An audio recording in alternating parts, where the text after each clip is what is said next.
Un agradecimiento especial a los patrocinadores de estos videos: Nif Olive, Bug Takovich, Arturo Curiel, Joel Carrillo, Enrique Vivas, 141 Maxi, Chris Underwater, Enrique Domínguez, Stroke, Valdemar, Agustín Villalba, Francisco Domínguez, José Escarpeta, Derfo95, Ashley Scarlett, Mifa, Robespierre 420, Matías Buno, Naye Elum, Alejandro Ramírez, Avi Ugalde, Rodrigo Flores, Dave Sipet, Enrique Corona, Dark Polom, Osvaldo Núñez, Agustín Reyes y Furch 135.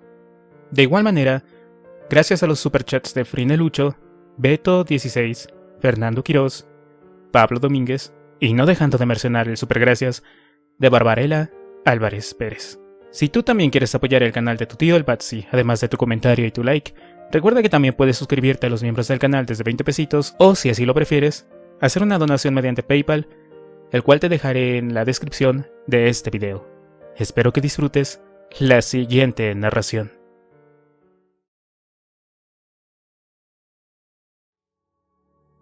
Capítulo 13. Ese lunes, en cuanto crucé la puerta volviendo del trabajo, supe que algo iba mal. Alguien había estado en mi apartamento. No habían roto la cerradura, ni forzado las ventanas, ni conseguí distinguir ninguna señal de vandalismo, pero lo supe. Llámenlo sexto sentido o lo que quieran. Alguien había estado ahí. Quizá olía a feromonas dejadas por el intruso en las moléculas del aire de mi habitación. O quizá habían perturbado la atmósfera en torno a mi butaca, la haragana. Como lo sabía, no importaba. Lo sabía y punto. Alguien había entrado en mi apartamento mientras yo estaba trabajando. De entrada tampoco era nada demasiado insólito. Al fin y al cabo, estábamos en Miami. Muchas personas vuelven a casa todos los días para encontrarse con que el televisor ha desaparecido, que las joyas y aparatos electrónicos han sido robados, que han violado su espacio personal. Han incautado sus pertenencias y han preñado a la perra. Pero esto era distinto. Incluso mientras realizaba un examen preliminar intuía que no echaría nada de menos. Y tenía razón. No faltaba nada. Pero habían añadido algo. Tardé unos minutos en encontrarlo. Supongo que un reflejo inducido por mi trabajo me hizo comprobar primero lo más obvio. Si todo sigue su lógica, cuando un intruso te visita, ciertas cosas brillan por su ausencia. Juguetes, objetos valiosos, reliquias privadas, las últimas galletas de chocolate. De manera que lo comprobé. Pero mis cosas seguían incólumes. El ordenador, el aparato de alta fidelidad, la televisión, el DVD, todo tal y como lo había dejado. Incluso mi preciosa colección de placas de cristal seguía guardada en la librera, todas con la gota de sangre seca en su lugar. Todo estaba exactamente como recordaba haberlo dejado. Empecé a revisar las zonas privadas solo para asegurarme. Dormitorio, cuarto de baño, botiquín. Todo estaba bien, aparentemente intacto. Y sin embargo, sobre los objetos flotaba un aire que indicaba que todos y cada uno de ellos habían sido examinados, tocados y recolocados con tal esmero que incluso las motas de polvo estaban donde debían estar. Volví al salón. Me hundí en la silla y miré a mi alrededor, sintiéndome repentinamente inseguro. Habría podido jurar que alguien había estado aquí. ¿Pero por qué? ¿Y quién podía estar tan interesado en mí para entrar y dejar mi modesto hogar tal y como lo había encontrado? Porque no faltaba nada. Ni un detalle.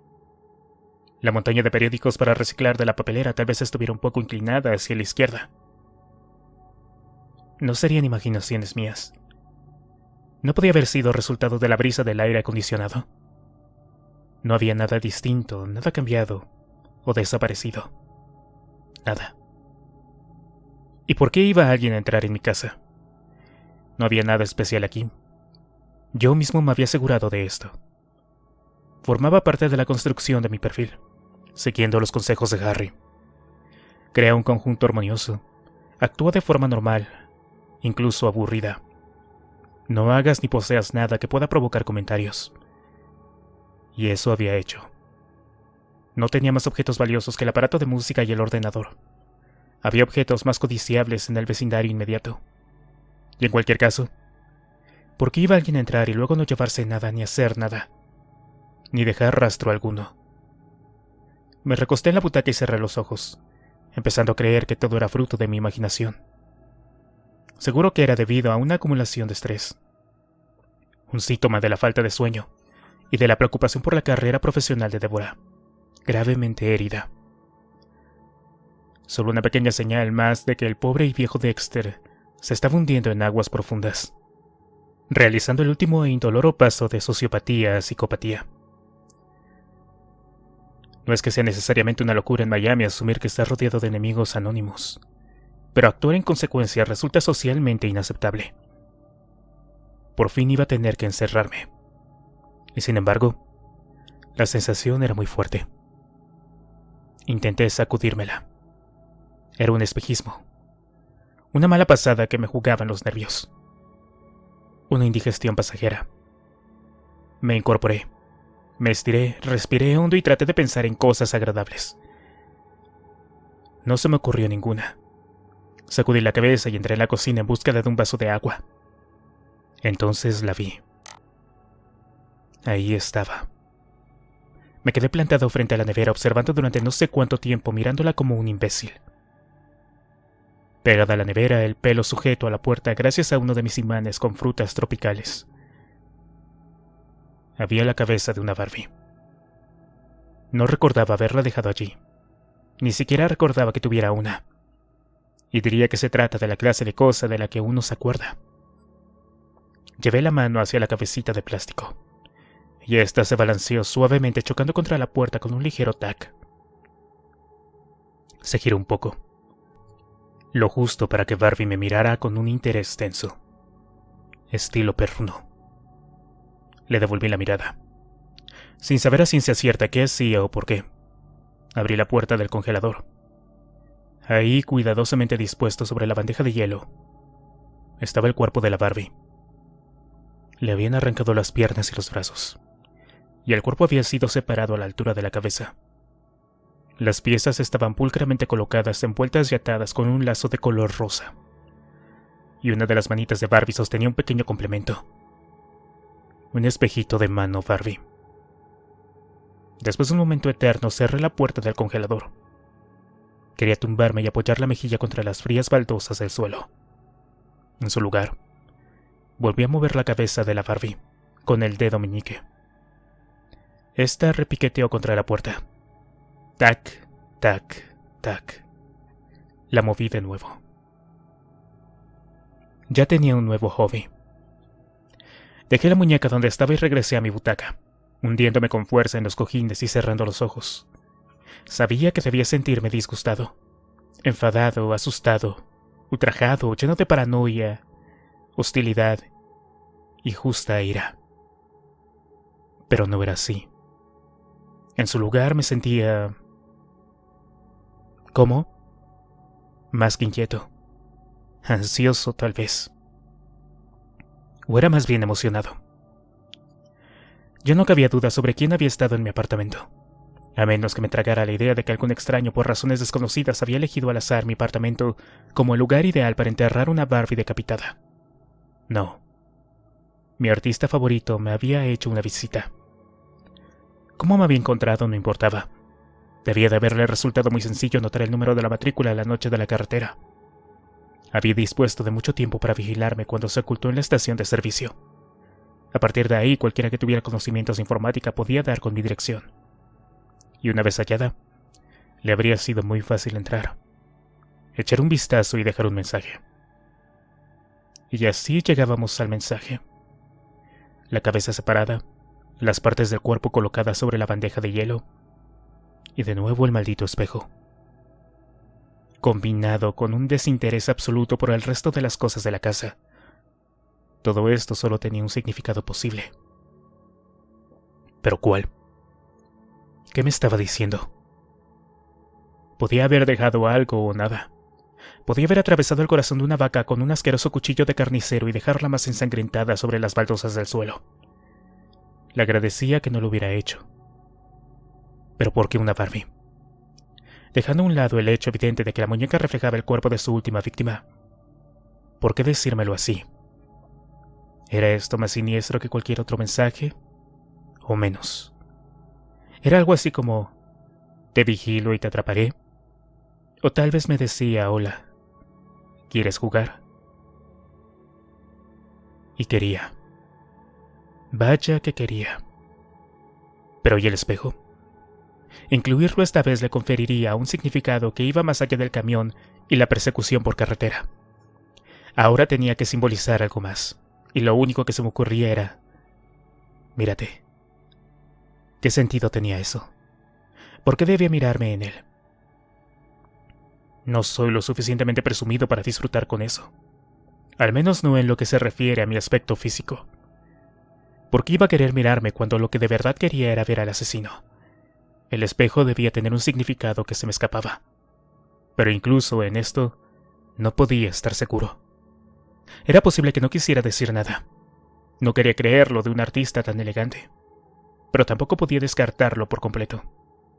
Y también podía tratarse de un mensaje privado, desquiciado y siniestro. No había forma de saberlo. Y al mismo tiempo tampoco había forma de saber qué debía hacer al respecto. Ni siquiera si debía hacer algo. Tomé el camino más humano. Es irónico cuando lo piensas. Yo he tomado una opción humana.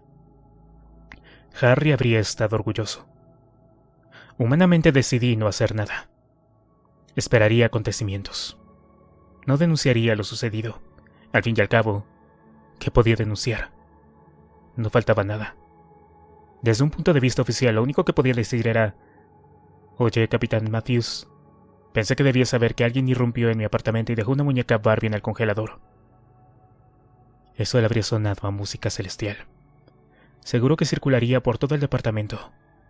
Quizá lo investigara el sargento Doakes en persona, pudiendo revelar así sus dotes ocultas para los interrogatorios en profundidad. Y quizá me llevara de cabeza a la lista de los mentalmente incapaces de trabajar, junto con la pobre Dev, ya que oficialmente el caso estaba cerrado y ni siquiera cuando estaba abierto había tenido algo que ver con muñecas Barbie. No. La verdad era que no tenía nada que contar, ni cómo contarlo. De modo que pese al riesgo de otro codazo salvaje, ni siquiera se lo diría a Deborah, por razones que ni yo mismo podía explicar, ni siquiera a mí mismo. Esto tenía un carácter personal, y manteniéndolo así había más posibilidades de acercarme a mi visitante, con el fin de llevarlo ante el juez, claro. Por supuesto. Tomar esta decisión me quitó un gran peso de encima. De hecho, me sentía casi mareado. No tenía la menor idea de que saldría de aquí, pero estaba listo para enfrentarme a lo que llegara. Esa sensación me duró toda la noche, e incluso todo el día en el trabajo. Mientras redactaba un informe, consolaba a Dev y le robaba un donut a Vince Mazuka. Permaneció en mí durante el trayecto de regreso a casa a través del tráfico alegremente homicida de la ciudad. Estaba en un estado de preparación zen, listo para la sorpresa. O eso creía. Acababa de regresar a mi apartamento. Me había acomodado en la butaca para relajarme cuando sonó el teléfono. Lo dejé sonar. Quería respirar durante unos minutos y no se me ocurría nada que no pudiera esperar. Además, el contestador me había costado casi $50. Que se los ganara. 2 pitidos. Cerré los ojos. Tomé aire. Relájate, chico. 3 pitidos. Expire el aire. Saltó el contestador, con el mensaje grabado maravillosamente urbano. Hola, ahora no estoy en casa, pero si dejas un mensaje te llamaré en cuanto llegue. Después de la señal, por favor. Gracias. Qué maravilla de entonación. Qué ingenio más ácido. Un mensaje verdaderamente genial. Sonaba casi humano. Estaba orgulloso. Inspiré aire de nuevo mientras escuchaba el melódico beep que seguía el mensaje. Hola, soy yo. Una voz de mujer. No era Débora. Noté un picor en el párpado. ¿Por qué tanta gente empieza sus mensajes con soy yo? Claro que eres tú. Todos lo sabemos. Pero ¿quién coño eres tú? Claro que en mi caso las opciones eran bastante limitadas.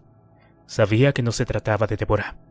Tampoco parecía la Gerda, aunque no era imposible. De modo que solo quedaba... ¿Rita? Lo siento. Soy yo.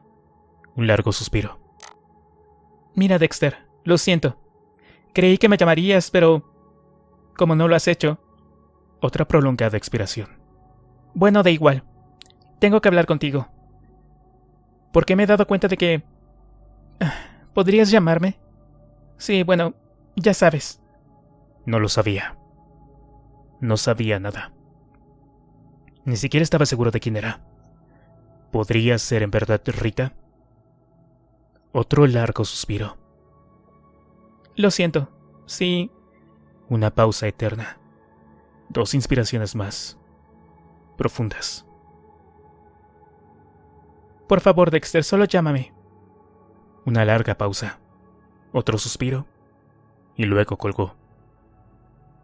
A lo largo de mi vida había tenido muchas veces la sensación de que me faltaba algo. Alguna pieza esencial del rompecabezas que todo el mundo llevaba consigo inconscientemente. No suele importarme porque la mayoría de veces resulta ser un rasgo de humanidad increíblemente estúpido, como aprender el vuelo de las moscas, o no ir a por todas en la primera cita. Pero otras veces tengo la sensación de estar perdiéndome una gran reserva de sabiduría. La ciencia que envuelve algún sentido. No poseo eso que los humanos sienten con tanta profundidad que no necesitan hablar de ello, y ni siquiera pueden expresar con palabras. Esta era una de esas ocasiones. Sabía que debía comprender que Rita estaba transmitiendo en realidad un mensaje muy concreto, que las pausas y las vacilaciones configuraban algo grande y maravilloso que cualquier macho de la especie humana captaría intuitivamente. Pero no tenía la menor idea de qué podía ser, o cómo averiguarlo. Debía contar los suspiros, medir las pausas y convertir los números en versículos de la Biblia para llegar al código secreto. ¿Qué intentaba decirme? Y de paso, ¿por qué intentaba decirme algo? Según mi visión de las cosas, cuando llevado por un extraño y estúpido impulso, había besado a Rita. Había cruzado una línea que ambos habíamos acordado mantener infranqueable. Una vez hecho esto, no había forma de deshacerlo, de volver atrás. A su modo, el beso había sido un acto de asesinato, y resultaba reconfortante tomárselo así. Había matado nuestra perfecta relación dejando que mi lengua tomara la iniciativa y la tirara por un precipicio. Boom. Relación muerta. Ni siquiera había vuelto a pensar en Rita desde ese momento. Había desaparecido. Se había esfumado de mi vida como oculta tras una niebla incomprensible. Y ahora me llamaba y dejaba sus suspiros grabados para que me divirtiera. ¿Por qué? ¿Pretendía castigarme? ¿Insultarme? ¿Restregarme mi locura por las narices? ¿Obligarme a comprender la inmensidad de mi ofensa? Todo el asunto comenzó a irritarme más allá de toda medida. Deambulé por mi apartamento. ¿Por qué tenía que dedicarme a pensar en Rita? En ese momento tenía preocupaciones más importantes. Rita no era más que una barba, un disfraz absurdo que me ponía los fines de semana para ocultar que yo era de la clase de personas que hacía cosas parecidas a las que ahora hace este interesante individuo en mi lugar. ¿Eran celos? Claro que ahora estaba inactivo.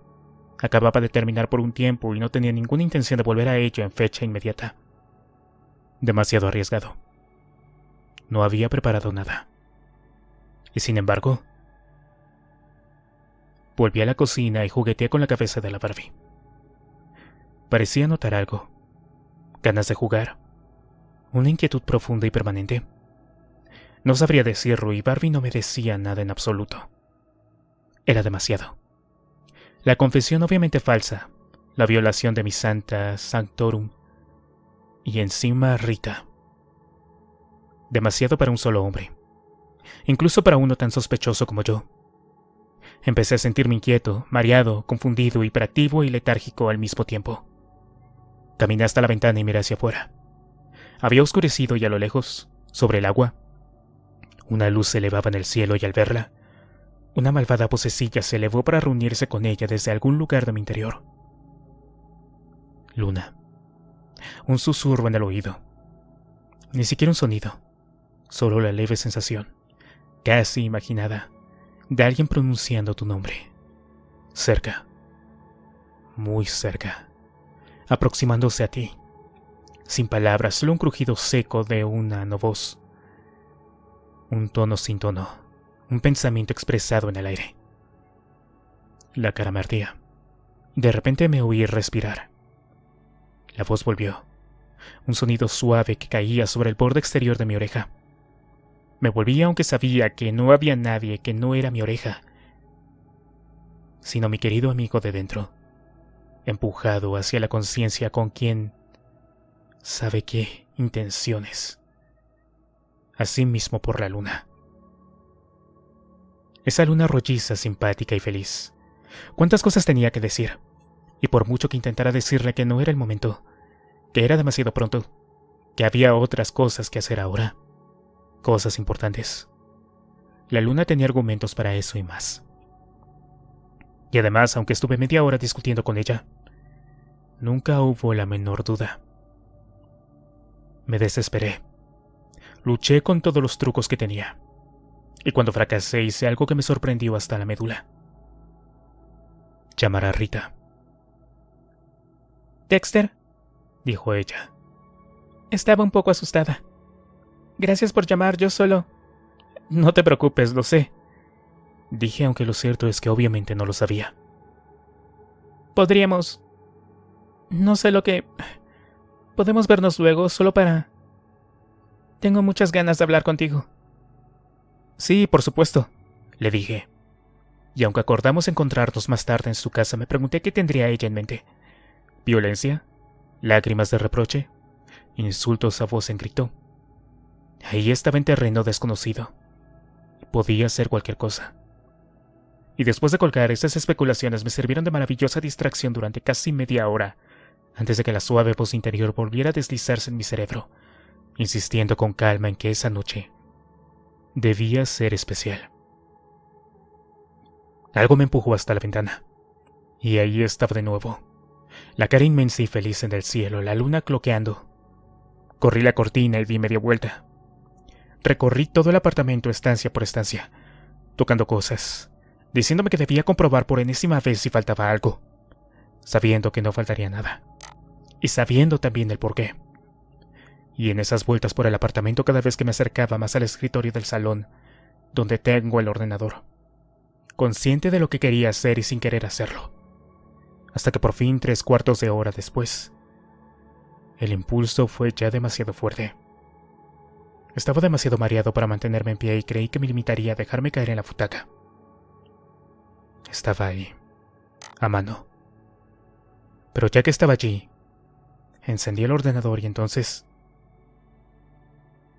Pero no está terminado, pensé. No estoy listo. Claro que eso no importaba. Que yo estuviera o no listo, no tenía la menor importancia. Porque él sí que estaba listo. Capítulo 14. Estaba casi seguro de que se trataba de él, pero solo casi. Y nunca antes había estado solo casi seguro. Me sentía débil, embriagado, medio enfermo por una combinación de nerviosismo, incertidumbre y completo error. Pero claro, era el oscuro pasajero el que conducía desde el asiento de atrás. Y cómo me sintiera yo a estas alturas daba igual porque él se sentía fuerte y frío, ávido y dispuesto. Lo notaba moviéndose en mi interior, deslizándose por los rincones oscuros de mi cerebro de lagarto, unos movimientos que solo podían terminar de un modo, y siendo así, tenía que ser con este. Lo había encontrado unos meses atrás, pero después de un breve periodo de observación había decidido que el cura era una gran apuesta, y que este podía esperar un poco más, hasta conseguir cerciorarme al 100%. Qué equivocado había estado. Ahora descubría que no podía esperar más. Vivía en una callejuela del Coconut Grove, a unas manzanas de su mugrienta casa empezada en barrio negro de clase baja. con barbacoas e iglesias decrépitas. A 1 kilómetro en dirección opuesta, los millonarios vivían en inmensas mansiones y construían muros de coral para mantener alejadas a personas como él. Pero Jaime Jarkowski estaba justo en el centro, en una casa que compartía con 1 millón de escarabajos peloteros y con el perro más feo que hubiera visto en mi vida. A pesar de todo, esa casa seguía estando por encima de sus posibilidades. Jaworski trabajaba como bedel a tiempo parcial en el Instituto Ponce de León, y por lo que yo sabía, esa continuidad constituía su única fuente de ingresos. Trabajaba 3 días por semana, lo que le habría dado lo justo para vivir, pero no mucho más. Claro que a mí no me interesaban sus finanzas precisamente. Sí estaba muy interesado en el hecho de que hubiera aumentado sustancialmente el número de niñas que asistía al Ponce de León y decidían fugarse desde que Jarkowski empezó a trabajar allí. Todas de unos 12 o 13 años. Todas rubias. Rubias. Era importante. Por alguna razón es la clase de dato que la policía suele pasar por alto, pero que siempre llama la atención a alguien como yo. Quizá no pareciera políticamente correcto. Las niñas de pelo y piel morena deberían tener las mismas oportunidades de ser secuestradas, violadas y después destrozadas frente a una cámara. ¿No lo creen? Jaworski, cosas de la vida, siempre parecía ser el último en ver a las niñas. La policía había hablado con él.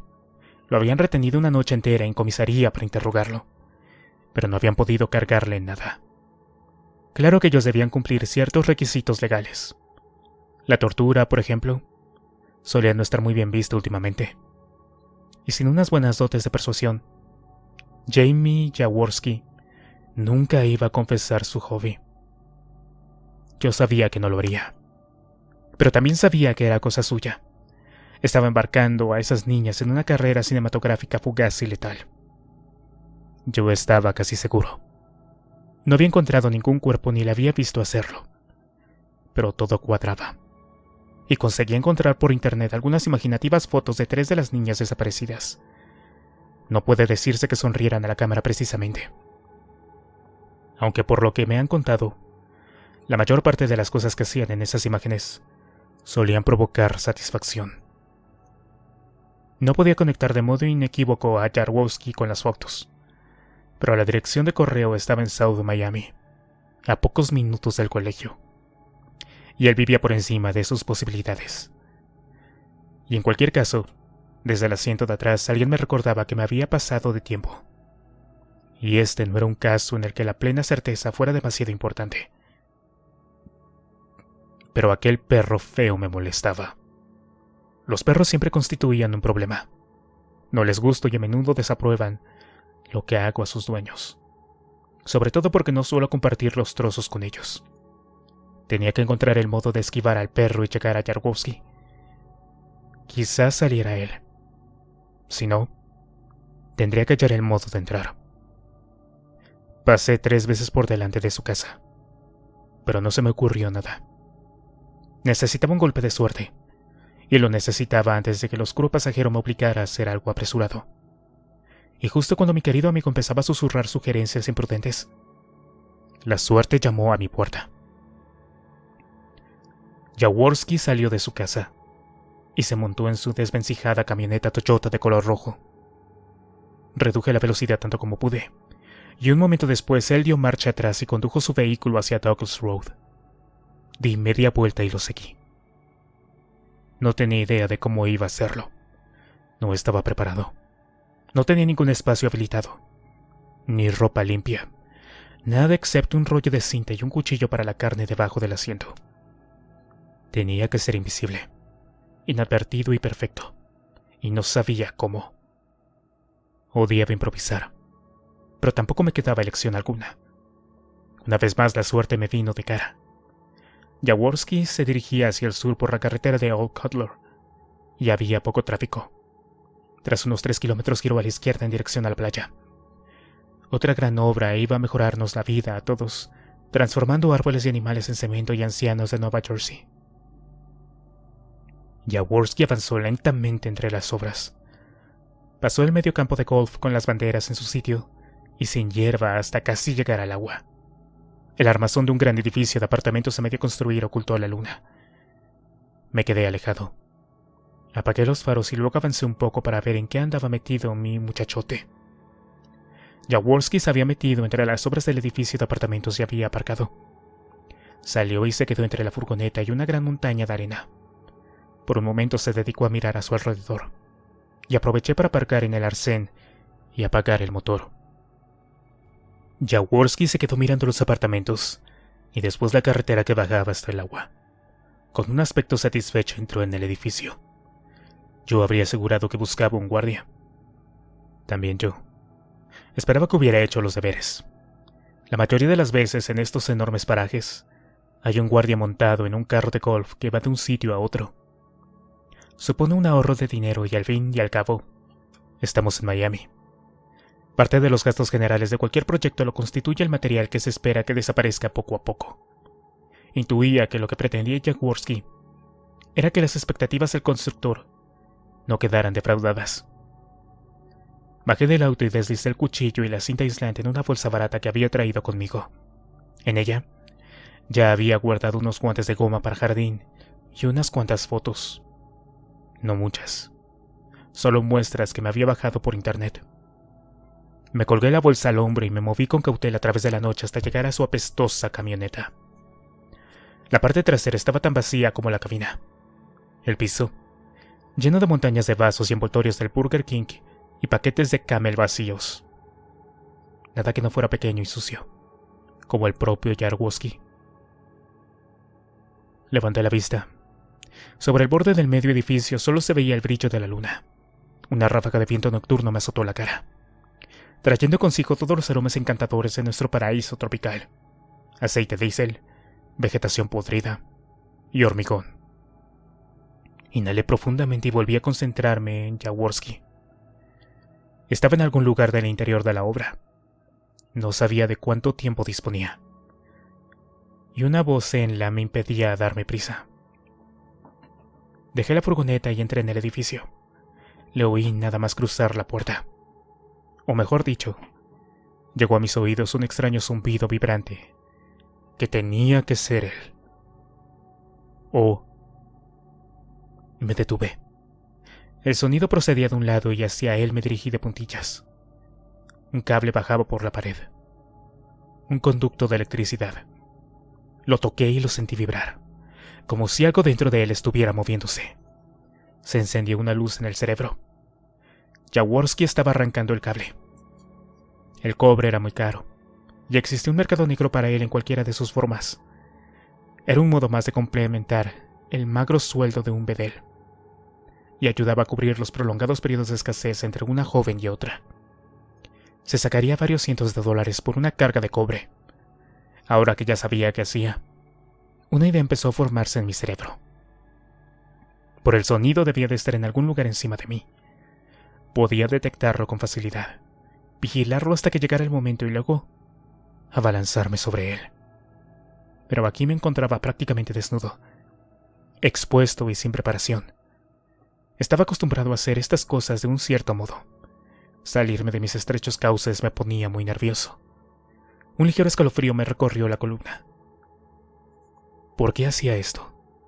La respuesta rápida, claro, fue que no era yo quien lo hacía, sino mi querido amigo del asiento de atrás. Yo solo estaba ahí porque tenía carné de conducir. Pero él y yo habíamos llegado a un acuerdo. Habíamos alcanzado una coexistencia atenta y equilibrada, como un modo de convivir, a través de la solución aportada por Harry. Y ahora él estaba rebasando los firmes y hermosos lineamientos de tiza dibujadas por Harry. ¿Pero por qué? ¿Ira? ¿La invasión de mi casa constituía un ultraje tal que lo movía a atacar como venganza? No estaba enfadado conmigo, como de costumbre. Parecía frío, tranquilamente divertido, ávido ante su presa. Y yo tampoco estaba enojado. Me sentía medio borracho, alto como una cometa, bordeando el filo de la euforia, tambaleándome a través de una serie de ondas internas que se parecían sospechosamente a lo que yo siempre había pensado que debían de ser las emociones. Y la ansiedad me había llevado a este lugar peligroso, sucio e imprevisto, para hacer algo en el frenesí del momento que hasta ahora siempre había planeado como una cirugía a corazón abierto. Y pese a saber todo esto, seguía deseando hacerlo. Tenía que hacerlo. Muy bien, pero no había necesidad de hacerlo sin ropa. Miré a mi alrededor. Un gran montón de planchas de yeso se apilaban en un rincón de la sala, envueltas en un film de plástico. En un momento me había hecho un delantal y una extraña máscara transparente con el plástico. Nariz, boca y ojos rasgaron sendos orificios que me permitían respirar, hablar y ver. La tensé con fuerza, sintiendo cómo transformaba mis rasgos en algo irreconocible. Retorcí los extremos detrás de la cabeza e hice un torpe nudo al plástico. Anonimato perfecto.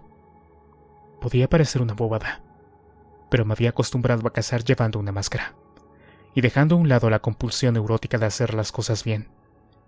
Se trataba simplemente de algo menos de lo que me preocuparía. Me provocaba una cierta tranquilidad, así que solo por eso ya era una buena idea. Saqué los guantes de la bolsa y me los puse. Ya estaba listo. Encontré a Jaworski en el tercer piso, con una montaña de cable eléctrico enrollado a sus pies. Me mantuve en la penumbra de la escalera y la observé mientras tiraba del cable. Retrocedí en el rellano y abrí la bolsa. Con ayuda de la cinta adhesiva, colgué las fotos de las niñas que había traído conmigo.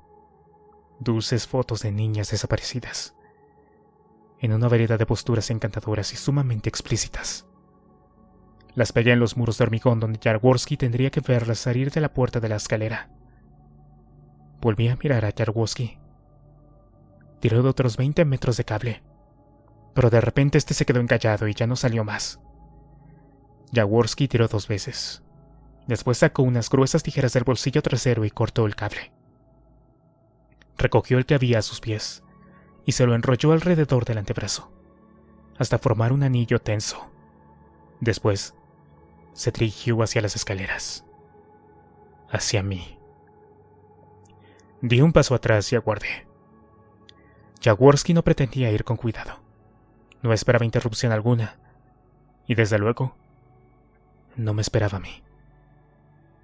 Oí sus pasos y el pequeño zumbido del cable que colgaba tras él. Más cerca. Y más cerca. Cruzó la puerta y pasó ante mí sin advertir mi presencia. Y entonces vio las fotos. ¡Mierda!, exclamó, como si alguien le hubiera propinado un puñetazo en el estómago. Se quedó mirándolas, boquiabierto, incapaz de moverse. Y entonces aparecí por su espalda y le apoyé el cuchillo en la garganta. No te muevas ni hagas el menor ruido, dijimos. Oye, ¿qué es lo que...? Dijo él. Giré levemente la muñeca y le clavé el cuchillo en el cuello, justo debajo de la barbilla. Emitió un gemido al mismo tiempo que un desagradable pequeño chorro de sangre manaba de la herida. Completamente innecesario. ¿Por qué la gente se empeña en no escuchar? Te he dicho que no hagas el menor ruido, le dijimos. Y entonces sí que se calló. Y a partir de ese momento, los únicos sonidos fueron el rasgado de la cinta adhesiva, la respiración de Jaworski y el cloqueo tranquilo del oscuro pasajero. Le sellé la boca. Utilicé parte del preciado cable de cobre para atarle las muñecas y lo empujé sobre otra pila de planchas de yeso envueltas en plástico. En solo unos minutos, lo tenía tumbado sobre la mesa del taller, convenientemente sujeto. Charlemos un rato, dijimos, con la voz fría y amable del oscuro pasajero. No sabía si le estaba permitiendo hablar, y de todos modos la cinta aislante se lo habría puesto difícil, de modo que optó por seguir en silencio. Charlemos un rato sobre las chicas que se escapan, dijimos, arrancándole la cinta aislante de la boca. ¡Ah! ¿Qué? ¿A qué te refieres?, dijo, aunque no en un tono demasiado convincente. Creo que ya sabes a qué me refiero, le replicamos. Pues no sé de qué hablas. Claro que lo sabes. Iba de listo. Se me acababa el tiempo. La noche estaba a punto de terminar. Pero se puso chulo. Me miró a la cara. ¿Qué pasa contigo? ¿Acaso eres policía o algo así? Preguntó. No, no lo soy, dijimos, mientras le cortábamos la oreja izquierda. Fue fácil. El cuchillo estaba afilado y por un instante no pudo creer que le estuviera sucediendo. Se había quedado sin oreja izquierda de forma permanente. Para siempre. Le arrojé la oreja sobre su pecho para que lo creyera. Abrió mucho los ojos y llenó los pulmones de aire para soltar un grito. Pero le metí una bola de plástico en la boca justo cuando iba a hacerlo. Nada de eso, dijimos. Pueden pasar cosas peores. E iban a pasar. Por supuesto que iban a pasar. Pero no hacía falta que lo supiera todavía. ¿Las niñas desaparecidas? Preguntamos, con amabilidad, frialdad, y aguardamos solo un momento sin dejar de mirarle a los ojos, para asegurarnos de que no iba a chillar. Entonces, le quitamos el plástico. ¡Por Dios!, dijo entre jadeos. ¡Mi oreja! Aún te queda otra, dijimos. Háblanos de las chicas de esas fotos. ¿Háblanos? ¿Qué dices? ¡Mierda! ¿Cómo duele?, gritó. Hay gente que no lo capta. Volví a meterle la bola de plástico en la boca y puse manos a la obra. Casi me dejó llevar. Comprensible, dadas las circunstancias. El corazón me latía a 100 por hora y tenía que hacer un gran esfuerzo para evitar que me temblara la mano. Pero puse manos a la obra, explorando, buscando algo que siempre estaba más allá de las yemas de mis dedos. Excitante. Y tremendamente frustrante. Dentro de mí ascendía el nivel de presión, subiendo por las orejas y pidiendo a gritos que le diera rienda suelta. Pero me contuve. Solo era creciente pasión, y la sensación de que había algo maravilloso más allá de mis sentidos, esperando a que lo encontrara y me sumergiera en ello. Pero no lo encontré, y ninguna de mis antiguas costumbres me proporcionó la menor alegría. ¿Qué podía hacer? Llevado por la confusión, abrí una vena y un horrible charco de sangre empapó el plástico que envolvía el bedel. Me detuve durante un instante, buscando una respuesta y sin hallar nada. Aparté la mirada. La posé en la ventana. Me quedé con la vista fija, olvidándome hasta de respirar. La luna descansaba sobre el agua.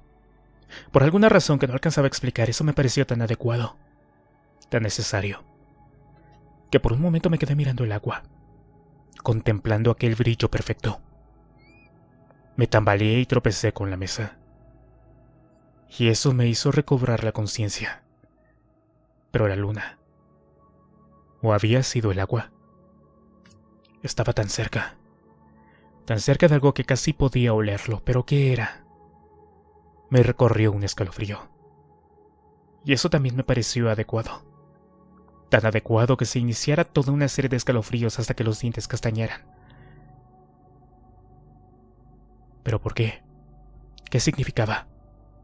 Había algo allí, algo importante, una pureza y claridad abrumadoras, cabalgando sobre la luna y el agua, más allá de la hoja del cuchillo de carnicero, y no podía captarlo. Devolví la atención al bedel. Me ponía de tan mal humor. El modo en que estaba tumbado, cubierto con señales improvisadas y sangre innecesaria. Pero resultaba difícil mantenerse enojado con aquella hermosa luna de Florida derramándose ante mí. Con aquella brisa tropical que avanzaba en el aire, la bella sinfonía nocturna compuesta por la flexible cinta aislante y los jadeos de pánico. Casi me eché a reír. Hay personas que mueren por razones muy extrañas, pero esta horrible cucaracha estaba muriendo por un cable de cobre. Y la expresión de su cara, tan dolida, perpleja y desesperada. De no haberme sentido tan frustrado, habría sido hasta divertido. Y lo cierto es que se merecía que le pusieran más empeño. Al fin y al cabo, no era culpa suya que yo no me hallara en plena forma. Ni siquiera era lo bastante malvado como para ocupar un lugar prominente en mi lista de obligaciones. Era solo un pichejo repugnante que mataba niñas por dinero para drogas. Y por lo que sabía, solo había acabado con 4 o 5. Casi sentía lástima por él.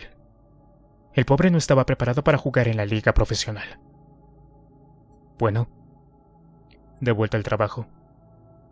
Me lo coloqué a un lado de Jaworski. Ahora ya no se debatía tanto, pero seguía manteniendo demasiada vitalidad para mis métodos habituales.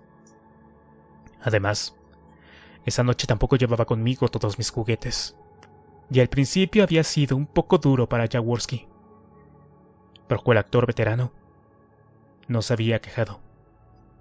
Sentí hacia él una corriente de afecto y contuve la ferocidad del enfoque, dedicándole un poco de tiempo a sus manos. Su reacción fue de un verdadero entusiasta, y me dejé llevar, entregado a esa búsqueda feliz. Finalmente fueron sus gritos sofocados y sus salvajes movimientos los que me hicieron recapacitar, y recordé que ni siquiera me había asegurado de que fuera el culpable. Esperé a que se calmara y después le quité el plástico de la boca. «Las niñas desaparecidas», preguntamos. ¡Por Dios! ¡Por Dios!, dijo. No, dijimos. Creo que las hemos olvidado. ¡Por favor! ¡Por favor! Háblame sobre las niñas que se escaparon, dijimos. Bien, de acuerdo. ¿Te llevaste a esas niñas? Sí. ¿Cuántas? Dedicó un momento a respirar. Tenía los ojos cerrados y creí que la había perdido demasiado pronto. Por fin abrió los ojos y me miró. 5. 5 pequeñas monedas. Y no lo lamento. No, claro que no, dijimos. Coloqué una mano sobre su brazo. Fue un momento hermoso. Y ahora, yo tampoco lo lamento. Le metí la bola de plástico en la boca y volví al trabajo. Pero tan solo empezaba a pillar de nuevo el ritmo cuando oí al guardia que llegaba al pie de la escalera. Capítulo 15. Fue la estática de su radio lo que lo delató. Yo estaba profundamente absorto en algo que nunca había hecho antes cuando la oí. Estaba trabajando en el torso con el filo del cuchillo y sentía el primer hormigueo real subiéndome por las piernas y la columna. Lo último que deseaba era parar. Pero una radio. Era peor noticia que la llegada de un simple guardia. Si llamaba pidiendo refuerzos para bloquear la calle, era posible que algunos de mis actos de esa noche resultaran algo difíciles de explicar. Miré a Jaworski. Ya casi estaba acabado. Y sin embargo no me gustaba cómo habían ido las cosas. Demasiado lío, y ni siquiera había llegado a encontrar lo que buscaba. En algún instante había sentido el atisbo de algo maravilloso. Una revelación alucinante que tenía que ver con... ¿Con qué? ¿Con el agua que fluía al otro lado de la ventana? Fuera lo que fuera, no había sucedido. Y ahora estaba con el cuerpo de un violador de niñas. Inconcluso, sucio, indeseable e insatisfactorio. Y para colmo, con un guardia de seguridad que se unía a la fiesta. Detesto acelerar el final. Es un momento tan importante y un alivio real para los dos. Para el oscuro pasajero y para mí. Pero ¿qué otra elección tenía? Durante un prolongado momento, demasiado largo la verdad, y me avergüenza reconocerlo, pensé en matar al guardia y proseguir. Sería fácil y podría continuar con la exploración con renovados bríos. Pero no, claro que no. No funcionaría. El vigilante era inocente. Un inocente como cualquiera que vivía en Miami. Seguro que lo peor que había hecho en su vida había sido echar unas cuantas fotos a sendos conductores en la autovía de Palmetto. Casi Blancanieves. No. Tenía que realizar una retirada rápida. No había otra opción. Y si eso explicaba e implicaba no acabar del todo con el bedel y no quedarme del todo satisfecho, bueno, la próxima vez habría más suerte. Contemplé aquel insecto mugriento y me sentí lleno de odio. Esa cosa resumaba sangre y mocos. una masa fea y húmeda que le goteaba por la cara. Un desagradable hilillo rojo le emanaba de la boca. En un rápido ataque de resentimiento le rajé la garganta. Lamenté la crudeza al instante. De la herida salió un horrible manantial de sangre que hizo que todo pareciera aún más lamentable. Un error asqueroso. Sintiéndome sucio e insatisfecho, corrí hacia la escalera. Un gruñido frío y petulante de mi oscuro pasajero acompañó mis pasos. Bajé hasta el segundo piso y me escabullí por una ventana sin cristal. A mis pies vi aparcado el carrito de golf del guardia, apuntando hacia Old Cutler, lo que significaba, esperé, que había llegado desde la dirección opuesta y, por tanto, no había visto mi auto. De pie junto al carrito, un joven gordo y de piel olivácea, cabello negro y fino bigote miraba hacia el edificio. Por suerte hacia el otro lado. ¿Habría oído algo? ¿O estaba haciendo el recorrido habitual? Tenía que esperar esto último. Si había oído algo, si se quedaba fuera y pedía ayuda, lo más probable sería que me capturaran. Y por listo y locuaz que fuera, no creía que pudiera llegar a librarme de esta. El joven vigilante se tocó un extremo del bigote y tiró de él, como para fomentar su crecimiento. Frunció el ceño y llevó la mirada por toda la fachada. Me escondí. Cuando saqué la cabeza segundos después, ya solo alcancé a verle la cabeza. Se dirigía hacia el interior. Esperé hasta oír sus pasos en la escalera. Entonces, salí por la ventana entre el primer y el segundo piso, colgando de los dedos desde el vasto hormigón del alféizar para luego saltar. Me hice daño. Un tobillo se me torció al dar contra una roca y me despellejé una rodilla. Pero con la extremidad sana me las arreglé para refugiarme en las sombras y correr hacia el auto. Cuando por fin entré en el vehículo, el corazón me latía a toda prisa. Miré hacia atrás y no vi un rastro del guardia. Arranqué el motor y con las luces todavía apagadas conduje con tanto silencio y rapidez como pude hasta tomar la carretera de Old Cutler, dirigiéndome hacia el sur de Miami y enfilando hacia mi casa por la autovía Dixie. El camino más seguro. El pulso seguía golpeándome en las sienes. Había corrido un riesgo estúpido. Nunca antes había cometido un acto tan impulsivo. Nunca había hecho nada sin haber trazado de antemano un detallado plan. Ese era el modo de Harry. Atención, seguridad, preparación. Los scouts oscuros. Y en su lugar, me había arriesgado a que me cogieran, a que me vieran. Imbécil. De no haber oído a tiempo al guardia de seguridad, tal vez me habría visto obligado a matarlo. Matar violentamente a un joven inocente. Tenía casi la absoluta certeza de que Harry lo desaprobaría. Y además, había sido tan sucio y desagradable. Aún no estaba a salvo, por supuesto.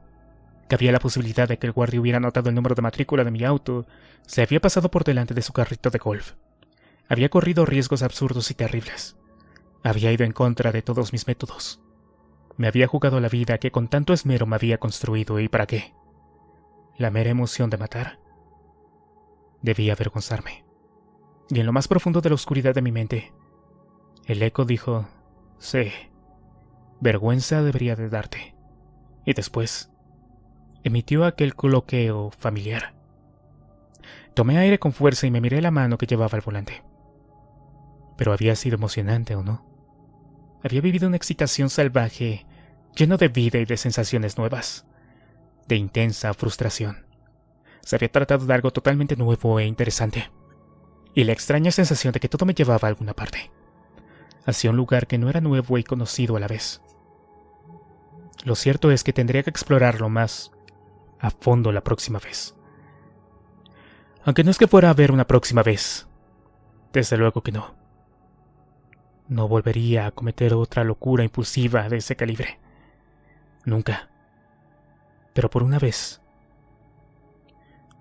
realmente había sido divertido. No importaba. Me iría a casa. Y me tomaría una ducha excepcionalmente larga. Y cuando terminara, la hora. El recuerdo se abrió en mi mente, sin desearlo ni pedirlo. Había quedado con Rita, bueno, ahora mismo según el reloj de Salpicadero. ¿Y para qué oscuro propósito? No podía adivinar lo que corría por la mente humana del sexo femenino. ¿Por qué diablos tenía que pensar en eso en un momento como este? En que todas mis terminaciones nerviosas estaban en pie de guerra y protestando de frustración. No me importaba sobre qué quería gritarme Rita, ni me molestarían sus comentarios por agudos que fueran a reflejar mis defectos. Pero resultaba irritante verme obligado a dedicar tiempo a escucharla cuando tenía otras cosas más importantes en que pensar. En concreto, quería fantasear sobre qué debería haberle hecho al recientemente fallecido Jaworski. Además del clímax cruelmente interrumpido e inacabado, habían sucedido muchas otras cosas que requerían todo mi esfuerzo mental. Debía reflexionar, recapacitar y comprender a dónde me había llevado todo esto, y cuál era la relación con ese otro artista que había por las calles, imitándome y desafiándome con su trabajo. Con todo esto en la cabeza, ¿para qué necesitaba Rita precisamente esto, mi presencia ahora? Pero iría, claro. Y por supuesto, también podía servir de humilde coartada en caso de que necesitara una para mi aventura con el pequeño Bedel. Inspector, ¿cómo puede pensar que yo? Además, a esa hora estaba discutiendo con mi novia. Bueno, con mi exnovia en realidad. Porque en mi interior no albergaba la menor duda de que Rita quería... ¿Cuál era la expresión usada por todos para describir esto últimamente? ¿Seguir adelante? Sí. Rita quería que nos viéramos para darme puerta. Y para destacar algunos rasgos importantes de mi personalidad, dándoles el énfasis emocional correspondiente precisamente a hacerlo en persona. Dado que así estaban las cosas, me tomé un minuto extra para hacerme. Di un rodeo hacia Coconut Grove y aparqué en el lado más lejano del puente que cruzaba el canal. Debajo fluía una intensa corriente de agua. Cogí un par de rocas de coral de los árboles que había al borde del canal. Las metí en la bolsa de lona, que ya estaba llena con el plástico, los guantes y el cuchillo, y lo lancé todo con fuerza al fondo. Realicé otra parada en un parque pequeño y oscuro muy cercano a la casa de Rita, donde me lavé con esmero. Debía estar pulcro y presentable. Recibir los improperios de una mujer furiosa debía abordarse con una cita semiformal. Pero imaginen mi sorpresa cuando llamé a su puerta unos minutos más tarde. No abrió la puerta de par en par, ni empezó a lanzarme muebles o a insultarme. De hecho, la abrió lentamente, con cuidado, casi escondiéndose detrás, como si estuviera moralmente asustada de lo que la guardaba al otro lado. Y teniendo en cuenta que quien la guardaba era yo, esto suponía una extraña muestra de sentido común. ¿Dexter? Dijo ella con voz dulce, tímida, como si no estuviera del todo segura de si quería que la respuesta a esa pregunta fuera sí o no. Creí que no vendrías. Bueno, y sin embargo aquí estoy, ¿no? Dije para animarla. La pausa que siguió fue bastante más larga de lo necesario. Por fin, entreabrió la puerta y un poco más salió de su boca. ¿Te importa entrar? Por favor. Y si aquel tono dubitativo y lánguido, distinto de cualquiera que hubiera oído en su voz, era una sorpresa, imaginen lo atónito que me quedé al ver su atuendo. Creo que lo que llevaba se llamaba salto de cama, o tal vez negligé, dado que la cantidad de tela usada en su construcción es prácticamente nula. Cualquiera que fuera el nombre correcto, lo cierto es que lo llevaba puesto, y por rara que pareciera la idea, creo que esa indumentaria tenía algo que ver con mi presencia allí. Por favor, repitió ella. Eso ya era demasiado. A ver, la verdad, ¿qué se suponía que debía hacer? La insatisfecha experiencia con el Bedel seguía rondándome por la cabeza, sin contar con los murmullos de decepción que se filtraban desde el asiento de atrás. Una evaluación rápida de la situación revelaba que me hallaba emparedado entre mi querida Dev y el artista oscuro. Y ahora, para colmo, se esperaba de mí que llevara a cabo un acto humano. ¿Cómo qué? Ella no podía desear. ¿Acaso no estaba furiosa conmigo? ¿Qué estaba pasando? ¿Y qué pintaba yo en todo esto? He enviado a los niños a la casa de al lado, dijo Rita sosteniendo la puerta con la cadera. Entré. Se me ocurren muchas formas de describir lo sucedido a continuación, pero ninguna parece adecuada. Rita se dirigió hacia el sofá. La seguí. Tomó asiento y yo hice lo mismo. Se la veía incómoda y no paraba de frotarse las manos, Era como si estuviera esperando algo, y puesto que yo ignoraba de qué se trataba, mi mente viajó hacia el trabajo inconcluso de Jaworski. Si hubiera tenido solo un poco más de tiempo, la de cosas que podría haberle hecho. Y mientras pensaba en todas esas cosas, me di cuenta de que Rita había empezado a llorar en silencio. La miré durante un momento, intentando borrar las imágenes de Bedel despellejado y mi sangre. Les juro por mi vida que no comprendía por qué lloraba, pero dado que he practicado mucho en la imitación de las conductas humanas, sabía que en ese momento debía consolarla. Me incliné hacia ella y coloqué un brazo en torno a sus hombros. Rita, tranquila, dije. Tranquila. No es que fuera una de mis mejores frases, pero venía avalada por muchos expertos, y resultó eficaz. Rita se recostó sobre mí y apoyó la cara en mi pecho. La estreché en mis brazos, y el gesto me devolvió la visión de mi propia mano. Hacía menos de una hora, esa misma mano había sostenido un cuchillo de carnicero sobre el pequeño Bedel. La idea me dio vértigo. Y la verdad, reconozco que no sé cómo sucedió, pero sucedió. En un momento la estaba acariciando entre murmullos de tranquila y contemplando las líneas de mi mano, sintiendo cómo la memoria sensitiva se filtraba por los dedos. Aquella fuente de luz y poder sentidas mientras el cuchillo exploraba el abdomen de Jaworski. Y al minuto siguiente, creo que Rita me miró. También estoy bastante seguro de que le devolví la mirada y sin embargo, en cierto modo no fue Rita a quien vi, sino a un conjunto de miembros fríos y sin sangre. Y no eran las manos de Rita las que percibía en la hebilla del cinturón, sino que el estribillo creciente e insatisfecho producido por el oscuro pasajero. Y muy poco después... Bueno, sigue siendo algo impensable.